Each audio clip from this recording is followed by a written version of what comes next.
Hola gente de la Academia Genius. En esta ocasión vamos a resolver los exámenes de CEPREVAL. El primer examen correspondiente al ciclo 2021A. En esta ocasión vamos a resolver el curso de lenguaje. ¿Ya? Muy bien. Vamos a leer lo que dice acá el enunciado. Un docente de lenguaje se percata de que cuando aborda los temas de su curso de manera aislada, en cada clase, los resultados no son muy alentadores. Entonces decide abarcar varios temas. Luego de ejemplificar y conceptualizar algunos temas, pronuncia en voz alta lo siguiente. Los habitantes del archipiélago se mostraron reacios a recepcionar a los foráneos que habían viajado en aquella flota. Bien, ese es el texto que nos presenta el CEPREVAL. Y luego viene la pregunta número 6. ¿Qué plano de lenguaje se manifiesta cuando el docente formula preguntas a sus alumnos? Bien, hay que recordar que según el lingüista ginebrino Ferdinand de Saussure, padre de la lingüística moderna, el lenguaje que es universal se manifiesta a través de dos planos que son recíprocos e interdependientes. El plano de la lengua y el plano del habla. Entonces, ¿cuáles son los planos del lenguaje? La lengua y el habla. De ahí nomás nos damos cuenta que solo puede haber dos posibilidades, la A o la E, una de las dos.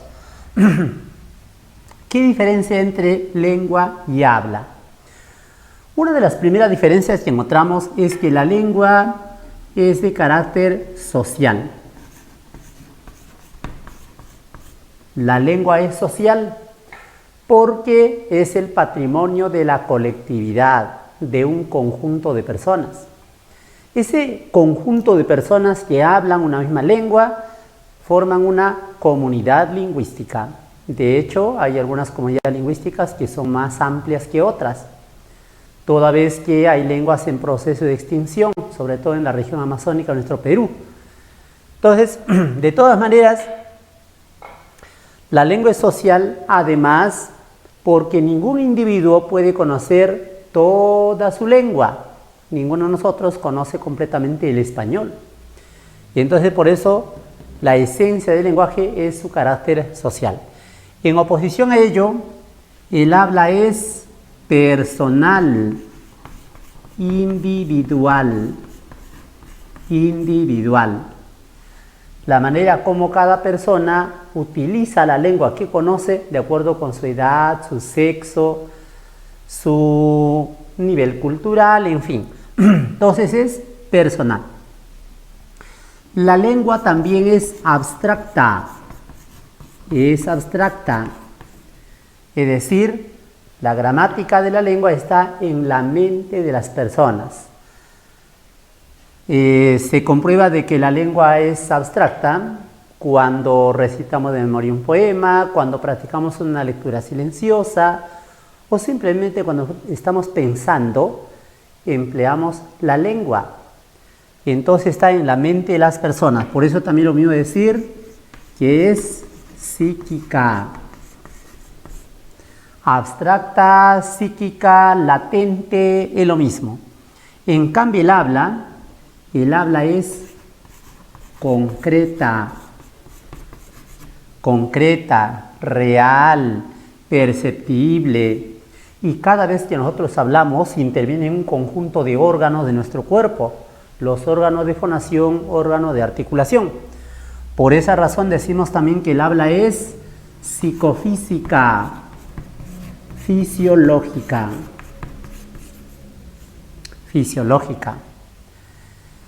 ¿Qué más?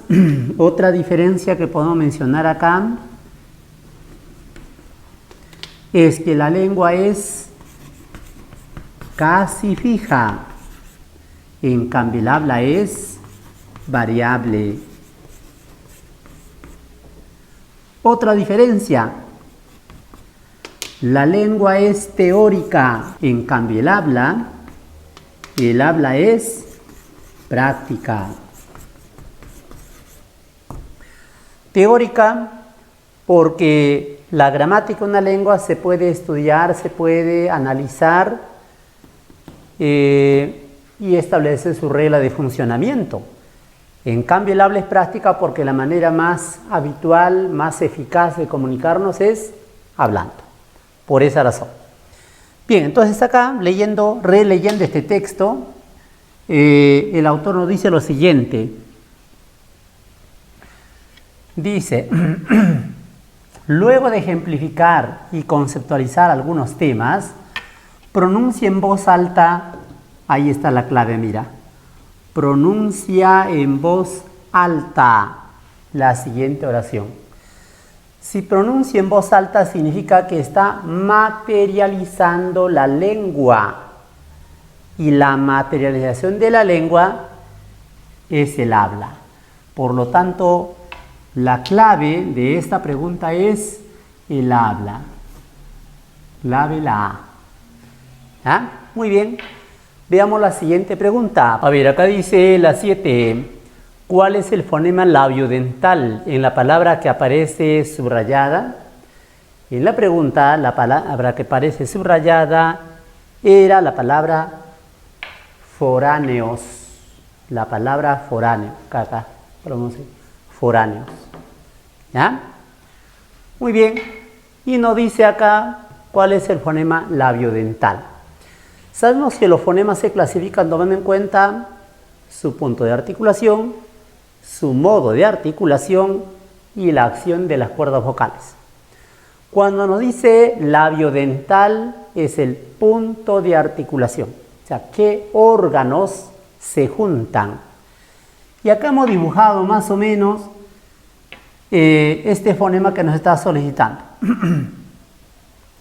Se llamará fonema labiodental cuando el borde de los labios inferiores se topa con el borde de los incisivos superiores. O sea, se juntan labio y diente. Por eso se llama labiodental o también dentilabial, que es lo mismo. Y en el español de hoy, el único fonema labiodental es la F. F. Ojo, no es E, es F. Labio y diente. Por lo tanto, la clave acá, la respuesta sería la E. F. Labiodental. Pregunta número 8. ¿Cuántos hiatos hay en la expresión en negrita? Bueno, la expresión en negrita está por acá. Vamos a ver de nuevo. Y en negrita era la que está acá entrecomillada, o sea, los habitantes del archipiélago se mostraron reacios a recepcionar a los foráneos que habían viajado en aquella flota.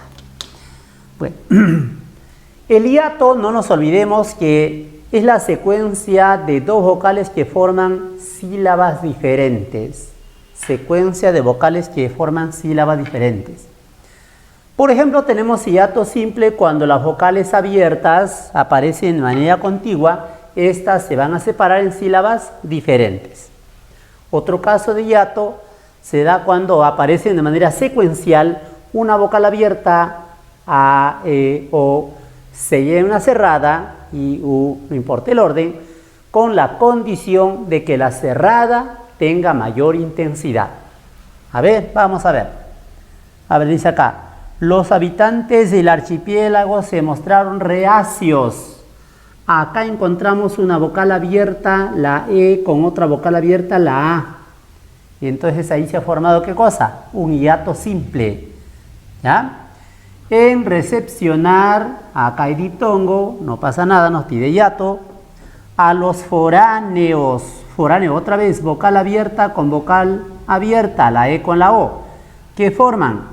Hiato también. Acá también tenemos hiato entonces. ¿Qué más?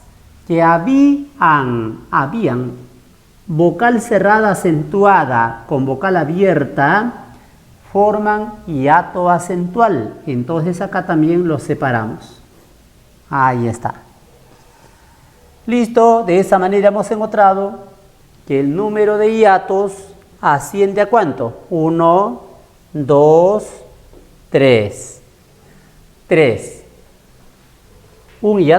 Dos hiatos simples y un hiato acentual.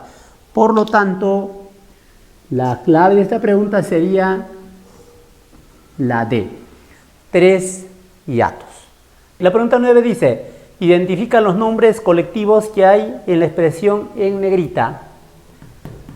¿Cuáles son los nombres individuales que les corresponden? Lo primero que vamos a hacer, ¿qué cosa es? Identificar los nombres colectivos. ¿Qué es un nombre colectivo? Acá dice, los nombres colectivos son aquellos que estando en singular dan la idea de conjunto.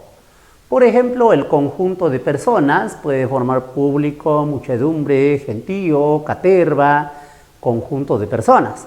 Esos son por lo tanto nombres colectivos. Rebaño, conjunto de ovejas, por ejemplo, es de colectivo. Entonces hay que identificar en primer lugar cuáles son nombres colectivos allá. Vamos a ver por acá. A ver, acá dice,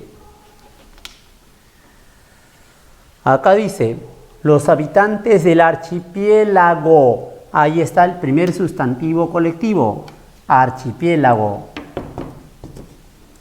¿Y qué cosa es archipiélago? Archipiélago es el conjunto de islas. Archipiélago, conjunto de islas.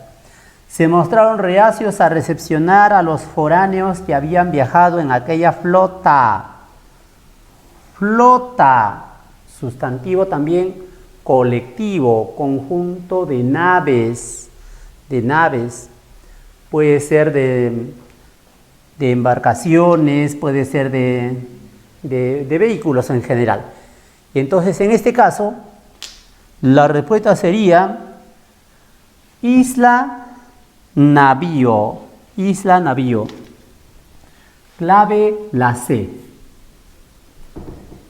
La recomendación entonces es que cuando uses un nombre colectivo no debes emplear su individual a la vez. Por ejemplo, si uso la palabra archipiélago,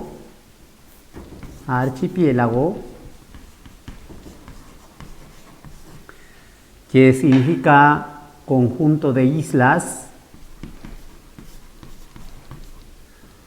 o flota, que es conjunto de naves, no se debe emplear los dos a la vez. Sería incorrecto decir, conocimos el archipiélago de islas al sur del Perú, por ejemplo, ¿no? Solo deberá decirse, conocimos el archipiélago al sur del Perú, o conocimos las islas al sur del Perú.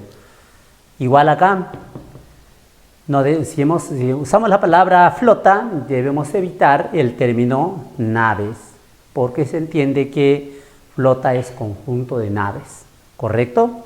Esa es la recomendación. Entonces la clave era la C.